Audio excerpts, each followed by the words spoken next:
We welcome you back inside the studio, and we are pleased to, as always, have Trailblazers team president Chris McGowan stop by. Always good to have you swing by and talk about business operations for the team. I'm going to throw some numbers at you. 41 and 37. That is what this team is right now. It makes so many people happy. I know you're probably right at the top of the list, bringing a smile to your face. Yeah, it's been a fun season to watch, and it's been great watching our fans get excited and get behind the team.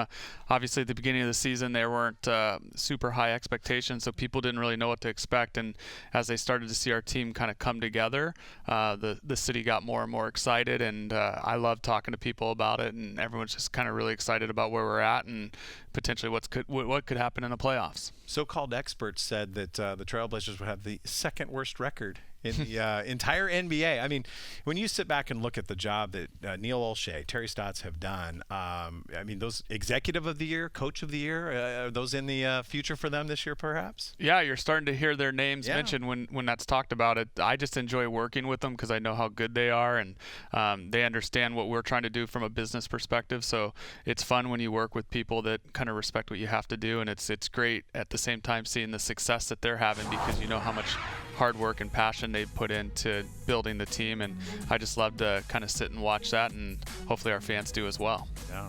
You know what's been interesting to me is throughout this year when it started and expectations were low, and now when people are just super excited, the attendance and the interest seems to have never waned. It never dipped, and it went up and down. And now when we're in this ticket renewal and playoff ticket mode, is there anything that is surprising you about people's response? Well, I mean, I think it's surprising when people are surprised at how good our attendance is because we have great attendance all the time, and we have phenomenal fans here that support us through thick and thin. And they were out the first week of the season.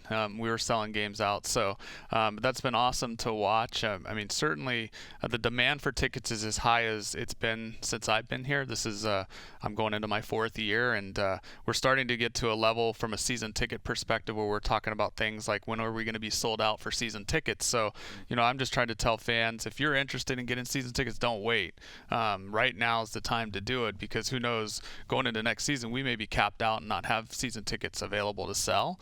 We certainly still do have tickets to sell, so you can just call our offices or go online and check it out. But now is the time to do that, and I would, if you were thinking about doing it, I would do it right now. This is kind of, I hope this is not a dumb question. You're the president of the team. But if I woke up today and I'm a Blazer fan and I don't have any tickets and I'm excited about the playoffs and I'm excited about jumping in, do I buy season tickets and then that helps me get playoff tickets? Do I buy playoff tickets and then get better access to season tickets? Yeah, the best thing to always do is buy season tickets. And if you do that, you're going to get priority for playoffs and those types of things. If you can't do that, we have a lot of packages available as well. So you can buy smaller packages if you can't come every night of the season. And we always give priority to those folks as well. Season ticket holders first, then we kind of work our way down. But if you go online and it's confusing to you at all, just call our offices. We have a great sales staff that can talk you through options and kind of tell you the best process to get tickets. Right now there's availability even for the playoffs, but those will go quick. So if you're thinking about doing it, just go online or call our offices and get that information now. Okay, Chris, I got one more ticket question. So I was in the arena today, and there were some signs on some seats, and there was a guy, and he ran across the arena, and he stopped me, and he was so excited about the Blazers, and he told me his family season ticket story. They had seats in 317 for 40 years, and his parents passed, and he wanted to upgrade. What was that all about? So that's our Select a Seat event. So one of the things season ticket holders get the option to do is upgrade into better locations if they come available. That's a great thing when it happens. We had 95% season ticket renewal this year, so that's a phenomenal number, and we're grateful to the support of our fans. But if available locations come better that are better than you currently sit in, you can select into those and get those for next season. Or oftentimes people may want to upgrade in price or those types of things as well, or they need a couple more seats, and this is the time of the year that all happens. And then tomorrow night we have our open house. So those are new buyers that are getting involved in season tickets for the first time, get to come and select their seats as well. It never ends, does it? No. It never ends. It's just year round. It's a 12-month business. I always love when when the season does end, people come up to me and they go, "So what do you do in the off season? You gonna take a couple months off?" And I'm like, "No, we've got another season to get ready." Right. For, so. And that's probably the most important part of the year, right? That's where we do all of our planning. Correct. Right. Well, there's no shortage of great storylines in the NBA this season, Chris, and certainly the Blazers among those.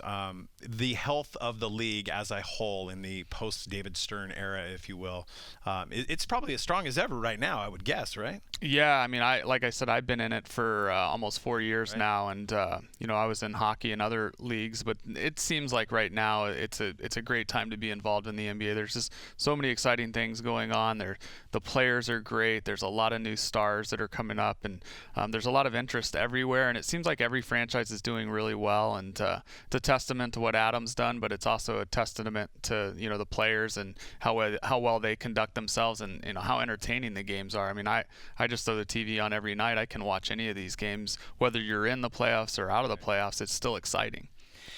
Chris McGowan, Trailblazers team president, joining us in studio for a few more minutes. Some of the NBA's business-related items on the agenda for this summer. I know that there's been talk. A lot of fans around here are like, when are we going to get an All-Star game? Is it going to happen?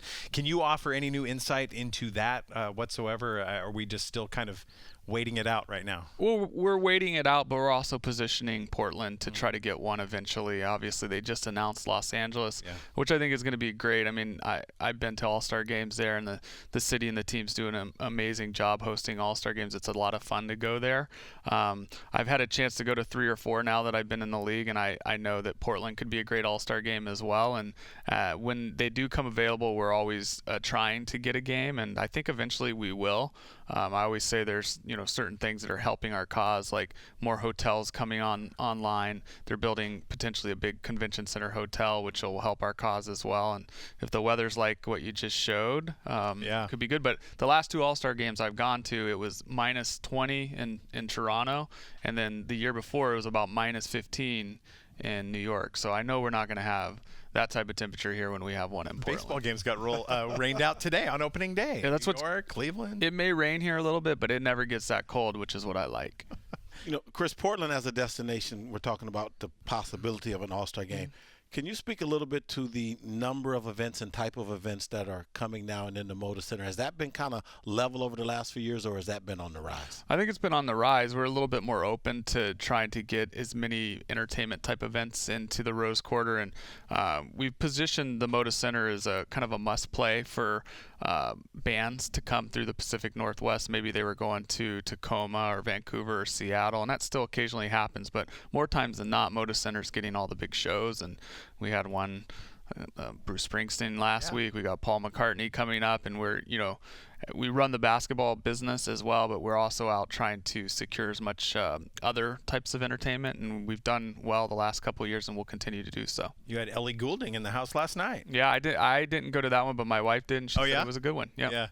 You want, and I know you'd love to take, customer input, and you're such a progressive thinker, and you want the best experience possible for the fans. You've also said to us before that you want no dark nights here. I mean, you want this building full all the time, and I think there was a time there where it was certainly, maybe an event a week before you came on board. So I think now what we're seeing with the concerts and the events, it's really been a night and day difference. Yeah, with Moda Center and the Veterans Memorial Coliseum, we have a venue to fit any event. So there's occasional dark nights because we got to maintain it and build new things and upkeep things. But this is an entertainment hub, and I think it's one of the best venues for concerts that I've been to. Acoustically, it's great. The concerts sell very well here, so if there's a tour going, we want to have it at Moda Center, and we'll continue to focus on that. I have a couple extra tickets for McCartney. I'd be willing to talk to you. Yeah, there you go. We might be able to help. Here too, right? Yeah. Chris McGowan, Trailblazers team president, joining us in studio tonight. Some of the questions that I get asked often are people from the Northwest. They're like, hey, is the NBA ever going to come back to Seattle? In your heart of hearts, do you think that, that's got to be something that expansion or maybe a relocation is going to happen eventually? Seattle can't be without an NBA team for too much longer, right? I put all my time and energy and focus into Portland, Oregon. Right answer. So that is the right answer. Yeah, as far as I'm concerned, that's what my focus is on, and I haven't heard much about any other cities in terms of expansion or anything like that. But certainly, if it were to happen in Seattle, it would be a great rivalry and one that I think our fans would really get behind. Chris, back to this team and this season, and I know that you run the business side, but on the basketball side, I know in my experience in the league, I don't think I've ever seen what we're seeing right now. And I try to put it in perspective. I want to ask you, so many guys that are in the early parts of their careers, haven't gotten the big contracts, or undervalued talent, I'm not sure what the right term is, coming together at one time under a new leader like Dame and having the type of year they're having. Yeah, I mean it's definitely been fun to watch, and as more money comes into the system, more guys are going to be making a lot more money, and timing is good, obviously. So yeah, I mean I think it's strategic too. Neil pulled the plug and went that way when he had to, and it's just been fun to watch, and they've come together really tightly, as tight-knit of a group as I've seen in my 20 years of watching teams come together, and I think you see that play out on a court every night. They're never really out of it. Even if they're down 10 or 12 points, they always seem to battle back and make it closer, usually win. So I think that's partly by design, and Neil does a great job doing that. Let me ask one more question about that. When you have so many new rising talent or new guys in your marketplace from a branding standpoint, because for a while NBA was such a star league. You had your 1, your 2, your 3 stars, and teams branded around those guys, and everybody was really comfortable. This year, I mean, was totally not the opposite of that, but very different than that.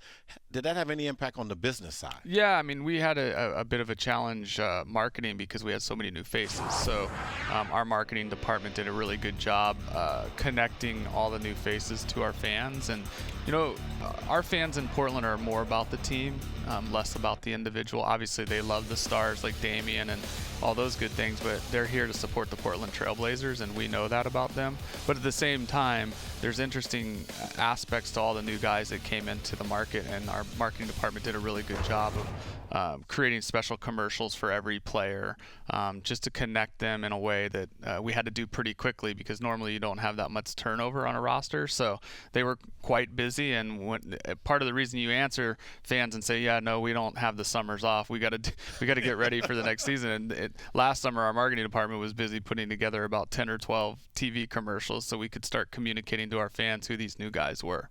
Yeah, it's always about what's on the front of the jersey, not what's on the back, right? Yeah. And everyone loves Portland. Absolutely. You have an opportunity. Playoff opponent? Is there one that you would favor of the top 4? Warriors, Clippers. I just get in, and I like the quickest plane ride, but there it is. It's the Clippers. I'm the business guy, so I'll let all that stuff kind of take shape. And you know LA very well. That's an excellent right. answer right there. That's right. Quick, easiest plane ride. Yeah, there you go. Chris, thank you as always for coming in. And You're welcome. A little insight into the business of the Portland Trail Blazers.